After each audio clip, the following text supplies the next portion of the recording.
La notion de food miles est apparue il y a une vingtaine d'années dans le monde britannique. Les chercheurs sont partis de l'idée suivante: combien nos aliments font-ils de kilomètres avant d'arriver dans notre assiette?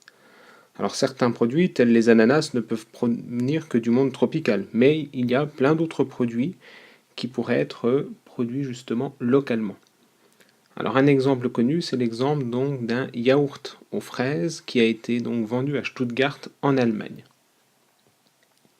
Sur ce document, on aperçoit donc 4 éléments de la légende. On voit les flux de sous-traitants directement vers le fabricant, les flux entre sous-traitants, les zones et les aires d'approvisionnement, les aires de distribution des yaourts dans le sud de l'Allemagne. Alors ces 4 entrées correspondent en fait à 4 éléments pour la fabrication donc de ce yaourt. Alors à titre d'exemple, donc le produit est composé donc de lait collecté dans la région, de sucre qui est également d'origine régionale et de confiture de fraises qui est produite à proximité.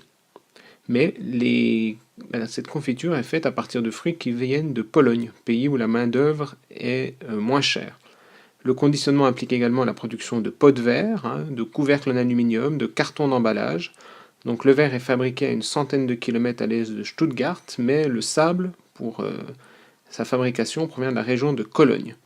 L'aluminium, donc, lui, est fait à plus de 200 km et les papiers et cartons d'emballage donc, sont produits dans les régions portuaires de l'Allemagne du Nord. Donc l'auteur de cette étude a calculé que le yaourt aux fraises avait finalement donc fait plus de 9000 km au total. Pour lutter contre cette tendance, on voit apparaître aujourd'hui donc des campagnes de publicité qui cherchent à mettre en évidence le fait qu'il y a peut-être d'autres façons de faire.